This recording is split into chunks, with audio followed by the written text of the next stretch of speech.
Students, हम लोग जो बात कर रहे हैं वो बात कर रहे हैं next unit of your text book, that is structure of atom.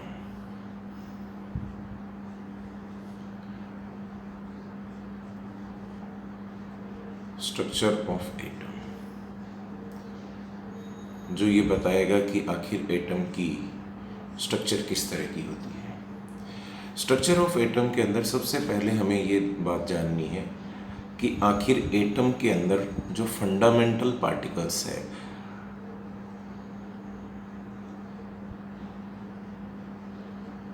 Fundamental particles का मतलब है कि आखिर हमारा एटम मुख्यतया किन पार्टिकल्स द्वारा बना है। तो देखो, इसके अंदर सबसे पहले बात आई हमारे पास, यू कैन से इलेक्ट्रॉन की। विलियम क्रुक्स द्वारा डिस्चार्ज ट्यूब एक्सपेरिमेंट से रिलेटेड ये पार्टिकल है, यानी विलियम क्रुक्स ने जब डिस्चार्ज ट्यूब एक्सपेरिमेंट किया तो वहाँ इलेक्ट्रॉन की डिस्कवरी हुई। अगर हम इलेक्ट्रॉन की बात करें तो इलेक्ट्रॉन पे जो चार्ज है वो है -1.6 इंटू 10⁻⁻19 कूलम। इसी तरह से यदि हम इलेक्ट्रॉन के मास की अगर बात करें तो मास ऑफ इलेक्ट्रॉन है 9.1 इंटू 10⁻⁻28 ग्राम। लाइकवाइज गोल्डस्टीन जो है, गोल्डस्टीन ने जो एनोड रे का एक्सपेरिमेंट किया वहाँ से एक पार्टिकल डिस्कवर होके आया और वो डिस्कवर होके पार्टिकल आया प्रोटॉन। अगर हम प्रोटॉन की बात करें तो प्रोटॉन पे चार्ज उतना ही है जितना कि हमारे इलेक्ट्रॉन पे है, but that charge is, you can say, positively charged. Charge is no doubt equivalent to charge of electron, that is 1.6 into 10⁻⁻19 coulomb, but in positive sign. Likewise, you can say the mass of electron is 1.672 into 10⁻⁻24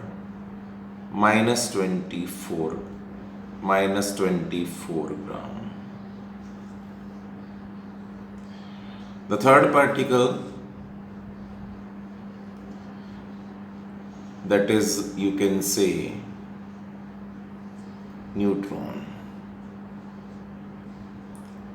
discovered by James Chadwick. James Chadwick, charge 0, कोई charge नहीं है, इसलिए इसको neutral particle कहा जाता है। और मास जो है that is 1.674 into 10⁻⁻24 gram. It is observed from these fundamental particles, the lightest particle is the electron, whereas the heaviest particle is neutron. सबसे भारी जो पार्टिकल है वो न्यूट्रॉन है, देखिए आप मास को, और सबसे लाइटेस्ट, सबसे हल्का जो पार्टिकल है वो इलेक्ट्रॉन है। जब तीन फंडामेंटल पार्टिकल की डिस्कवरी हुई तो साइंटिस्ट इस ओर लग गए कि आखिर ये फंडामेंटल पार्टिकल जो है, how these are arranged in, you can say, atom. ठीक है ना। तो नेक्स्ट जो दिया गया वो दिया गया atomic model. Scientist atomic models के द्वारा ये बताने लगे कि आखिर इनका अरेंजमेंट किस तरह का होता है एटम के अंदर। तो इसके अंदर हमारे पास सबसे पहला था Thomson's atomic model. Thomson's atomic model, ठीक है, जे थॉमसन द्वारा दिया गया था। दूसरा था इसके अंदर रदरफोर्ड एटॉमिक मॉडल।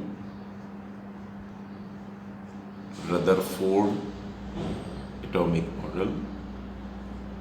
थर्ड था Bohr atomic model, Bohr atomic model. Fourth one is certain change was made by, you can say, Sommerfeld. In certain book, it is given Sommerfeld extension of Bohr atomic model, but in your textbook it is given wave mechanical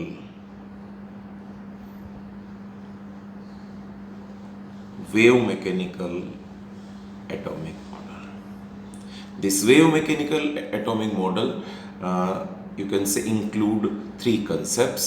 One is de Broglie concept, third one is Heisenberg uncertainty principle, and the third one is, you can say, Schrödinger wave equation.